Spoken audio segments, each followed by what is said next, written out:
Olá, sejam bem-vindos a mais um vídeo aqui no canal. Hoje é dia de mais uma que fala sobre o Fluminense, então vamos começar. Se você chegou aqui por esse vídeo, eu sou a Luana, eu falo sobre maquiagem, sobre livro, sobre língua estrangeira, principalmente o espanhol, e agora também estou falando um pouquinho sobre futebol, só que obviamente focado no meu time. Se vocês quiserem ver os outros Maqui Fala falando sobre isso, vou deixar tudo aqui no card e também no link da descrição para vocês irem conferir, tá bom? É isso, vamos começar. Vamos começar o papo de hoje. A primeira coisa que a gente tem que falar é sobre a decisão da semifinal do Campeonato Carioca. Tivemos o segundo jogo do Fla-Flu e fomos eliminados, mas dessa vez a gente não perdeu. Já é um avanço e, além disso, eu também achei que o time não jogou tão mal assim. Foi um jogo incrível. Não foi um jogo incrível. Não me encheu os olhos. Definitivamente dava para ter sido um jogo melhor. Mas comparando com o primeiro jogo da semifinal, foi um jogo bom. E isso já dá uma... Porém, aconteceram coisas fora do campo que definitivamente não foram legais. Preciso começar falando sobre as entrevistas que o André deu, definitivamente após o final do jogo, foi a entrevista mais sem noção que eu já vi um jogador dar, porque, que eu me recorde, né, pelo menos. Porque, sinceramente, não precisava de uma resposta daquela. Eu acho que se você está sendo criticado, se o time inteiro está sendo criticado, tem um motivo. E dá pra gente ver o motivo. Tá, fomos campeões da Libertadores, fomos vice-campeões do Campeonato Mundial e somos os campeões atuais da Recopa, em cima da LDU. Mas, sabe, ficou aquele sentimento de que dava para ter sido melhor no Campeonato Carioca, dava pra gente ter conseguido chegar na final. E definitivamente todos os torcedores que eu acompanho do Fluminense queriam o Tricarioca. Não conseguimos e agora o que a gente tem para fazer é aproveitar o tempo que vamos ficar sem jogos para treinar e fazer o grupo realmente engrenar, jogar um futebol melhor, porque a Libertadores vai começar. E sim, vamos falar sobre o grupo da Libertadores também, sobre o que eu penso sobre o grupo, sobre o que eu quero para o Fluminense na Libertadores, mas vamos finalizar primeiro o Campeonato Carioca, já que a gente não joga mais. É importante salientar que eu acompanho todo o pós-jogo, o pré-jogo e a transmissão pelo canal do Jornada KTO 1902, que é formado pelo Vitor Lessa, pelo Gabriel Amaral e pelo Fio, tá?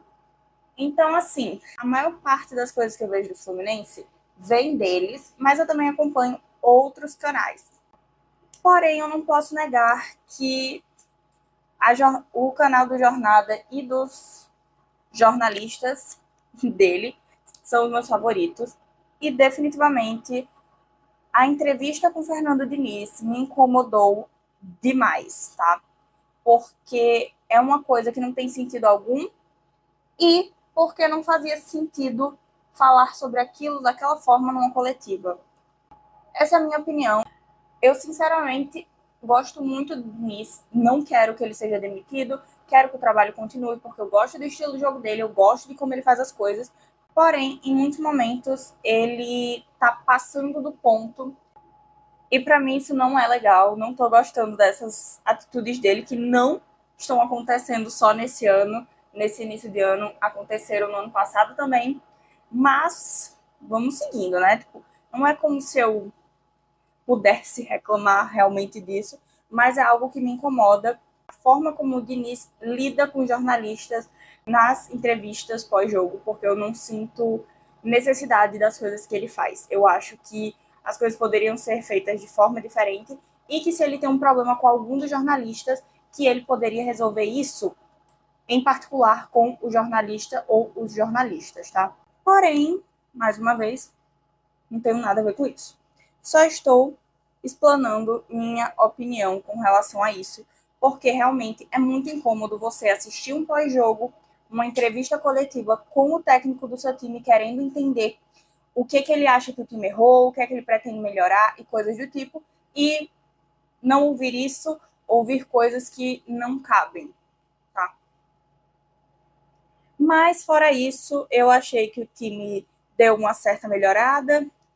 A gente pensou, pelo menos as pessoas que eu acompanho, que são torcedores do Fluminense, todo mundo levou a escalação do Marquinhos como um lateral direito muito mal. Até porque o cara não é lateral. Então, fica difícil você confiar que um cara que não joga de lateral vai fazer um bom trabalho, ainda mais numa semifinal de Campeonato Carioca, enfrentando o Flamengo. Com a gente precisando de 3 gols para classificar. Então, assim, foi julgado? Foi julgado. No final, tipo, deu certo? Só que a gente ainda continuou sem classificar. E uma coisa que também me incomodou muito com relação à lateral direita foi que, em um momento do jogo, ele substituiu o Marquinhos. E ok, tudo bem. Ele não colocou o Guga. O Guga estava disponível no banco, porque ninguém falou sobre lesões do Guga, então entende-se que ele está saudável, que ele deveria ter entrado no jogo para substituir. Mas não, ele botou um cara que nunca tinha entrado em campo pelo Fluminense na temporada, e é isso. E fora da posição dele, tá? Então, não foi uma boa escolha. Eu fiquei muito, assim, o que está acontecendo? Porque não fazia sentido para mim, tendo o Guga no nosso banco, ele colocar um cara fora de posição. Mas, mais uma vez, escolhas de Fernando Diniz, e eu não tenho nada a ver com isso. Afinal, ele é o técnico. Mas estou aqui apenas para declarar que não faz sentido, não gostei, e que se ele tivesse botado o Guga, existia uma chance do jogo não ter ficado tão ruim quanto ficou do final, depois dessas alterações que ele fez. Enfim, perdemos no agregado, né? No caso, a gente empatou esse jogo, pelo menos isso não perdemos, mas ainda assim não ganhamos um clássico. E não tem mais o que fazer, acabou o Campeonato Carioca pro Fluminense. Uma tristeza, porque realmente o tri seria incrível. Mas vamos seguindo. Agora o foco já é outro, e é simplesmente a Libertadores. Vamos defender o nosso primeiro título e, quem sabe, buscar o bicampeonato, né? Com fé em Deus, estamos aí na torcida para isso. E estamos completamente na torcida para essa vitória, esse bicampeonato. A gente sabe que vai ser difícil, porque é uma competição muito, muito, muito complicada, mas o sentimento do torcedor é que, quem sabe, a gente consegue chegar lá. A gente tem time para isso. A gente chegou lá uma vez, a gente pode chegar lá de novo. Pelo menos esse é o sentimento que eu tenho. E, sinceramente, se a gente conseguir chegar e ganhar, eu acho que eu vou precisar de uma ajudinha aí terapêutica. Enfim, é realmente bem complicado. A gente, a partir de agora, pós-sorteio dos grupos, sem nenhum jogo jogado, a gente falar as pretensões para a Copa Libertadores. Porém, é claro que todos os torcedores do Fluminense têm alguma opinião, alguma vontade, e eu acredito que ela seja a mesma para todos, que é ser campeão novamente, porque seria incrível. Eu definitivamente ficaria muito feliz sendo bicampeão da Libertadores esse ano, então sonhar é de graça. Vamos sonhando enquanto dá.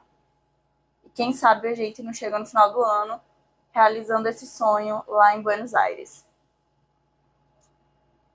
Enfim, hoje, no dia que eu tô gravando esse vídeo, eu tô gravando na segunda-feira, saiu o sorteio dos grupos da Libertadores e o Fluminense ficou, obviamente, como cabeça de chave do grupo A, junto com Cerro Porteño, Alianza Lima e Colo-Colo.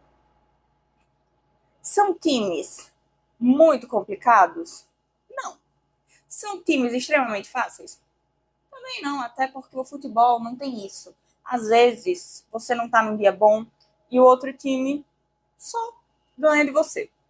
Então não dá para dizer que tá tudo ganho, que já tá tudo decidido, porque não é assim que o futebol funciona e a gente sabe muito bem disso. Então, a pretensão é passar em primeiro no grupo, conseguir a maior quantidade de pontos que for possível, porque isso vai ajudar muito lá na frente. Isso poderia ter facilitado muito mais a vida do Fluminense no ano passado. Porém, a gente sabe bem como foi. Foi um ano com muitas emoções na Libertadores para o Tricolor. Então, eu só espero que esse ano a gente vá passando as fases, mas com uma tranquilidade um pouquinho maior, porque eu não sei se o meu coração vai aguentar mais. Porque no final de semana do Fla-Flu, no jogo do Fla-Flu, no segundo jogo, eu usei aqueles smartwatches para poder ver quanto que o meu coração batia em determinados momentos do jogo. No apito inicial bateu 106, em duas chances de gol do Fluminense bateu 141. Então eu tô realmente preocupada com minha saúde. Mas enfim, fora isso, tá tudo bem na minha vida. E no momento, o que eu quero é realmente ser bicampeã. Eu acho que o Fluminense vai conseguir fazer uma boa quantidade de pontos. Dá pra gente ganhar praticamente todos os jogos, então já é uma vantagem. E também não teremos altitude nesse grupo, o que é uma coisa assim realmente incrível, um feito maravilhoso para o Fluminense, porque a gente tem muito azar em sorteio. E esse ano o nosso sorteio foi ok, foi um bom sorteio. Não vão ser os adversários mais fáceis do mundo, obviamente, até porque é bem difícil você dizer que vai ter os adversários mais fáceis, porque cada jogo é um jogo. Porém, a torcida é realmente para o Fluminense conseguir marcar mais ou menos em 16 pontos. Realmente eu estou torcendo para ficar em primeiro, passar em primeiro e ficar em uma boa posição entre os primeiros colocados de todos os grupos, para a gente ter a decisão em casa sempre que for possível. Porque o Fluminense joga muito melhor em casa, o fator casa ajuda muito o time. Então, eu acho extremamente necessário focar nisso e tentar fazer a maior quantidade de pontos possível. E eu acredito que, como dessa vez a gente não vai ter altitude, que não teremos jogadores poupados durante a fase de grupos. Acredito. Enfim, com isso a gente tem saldos positivos, tá? Porque eu já estava imaginando que o grupo ia ser terrível, porque o Fluminense tem a sorte. O Fluminense tem a mesma sorte do meu time da Alemanha, que é o Borussia Dortmund. Então, eu já estava imaginando que ia ser um grupo bem complicado, bem chato. E, na realidade, vai ser um grupo ok. Então, agora é só esperar e definitivamente torcer para que nesses dias sem jogos o Fluminense consiga realmente engrenar, porque eu acredito que com mais treino os jogadores vão conseguir jogar melhor e que as coisas vão funcionar de uma forma mais parecida com o ano passado. O mais parecido possível, eu só quero que eles joguem bem, que a gente consiga competir em todas as competições possíveis. O Fluminense só precisa fazer o trabalho dele, que vai dar tudo certo. O problema é que a gente não está reconhecendo o Fluminense nesse início de ano, né? Mas vamos torcer que tudo dará certo. Amém. Outra coisa importante: os confrontos das oitavas de final são definidos por sorteio também. Então, com a gente passando de fase, a gente não tem a noção de quem de quem a gente vai enfrentar, quem vão ser os próximos, etc, etc, etc.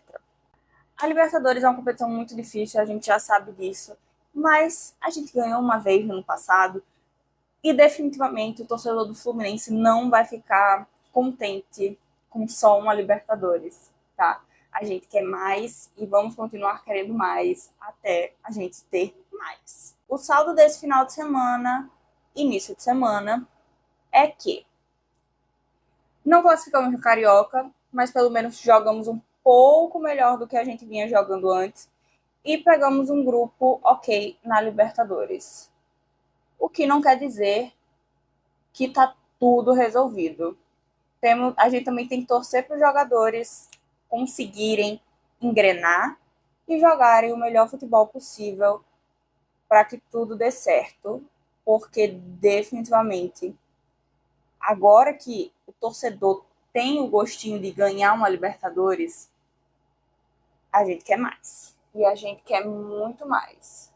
Eu não sei vocês, né? Mas eu quero muito. Eu quero outros Libertadores, eu quero quantas Copas forem possíveis ganhar. E uma coisa muito importante. Na cerimônia do sorteio dos grupos, tivemos anúncios muito importantes envolvendo a premiação da Libertadores. O prêmio aumentou 5 milhões de dólares, então agora estamos com 23 milhões de dólares na final, apenas para quem ganha a final.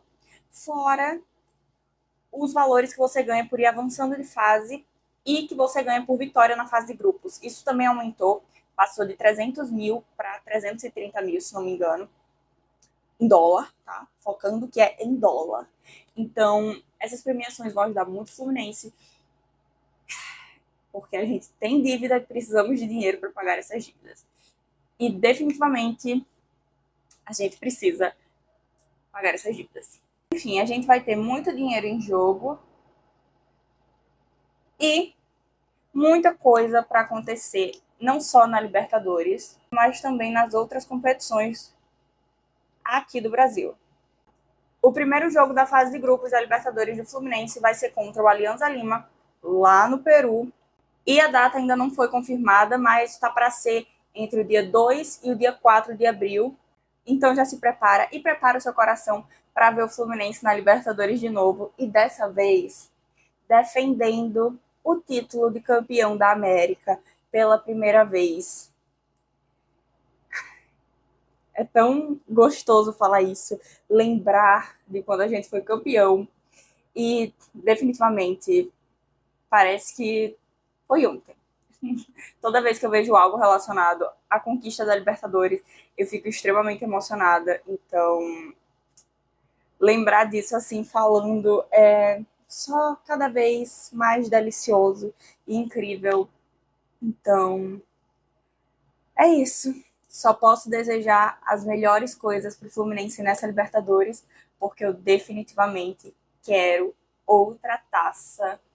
Quero mais uma vez ter a glória eterna pelo Fluminense. É isso, gente. Me conta aqui nos comentários o que é que vocês acharam do grupo do Fluminense, se vocês acharam que teve um grupo melhor, ou se vocês gostaram do nosso grupo, como eu também gostei. Não esquece de se inscrever no canal se ainda não é inscrito. Eu tô tentando trazer vídeos semanais do Maqui Fala, então eu sempre tô tentando trazer um pouquinho mais do Fluminense aqui pro canal, tá bom? E não esquece de deixar o like também, porque ajuda muito no canal, tá? É isso, espero que vocês tenham gostado. Até o próximo vídeo. Tchau!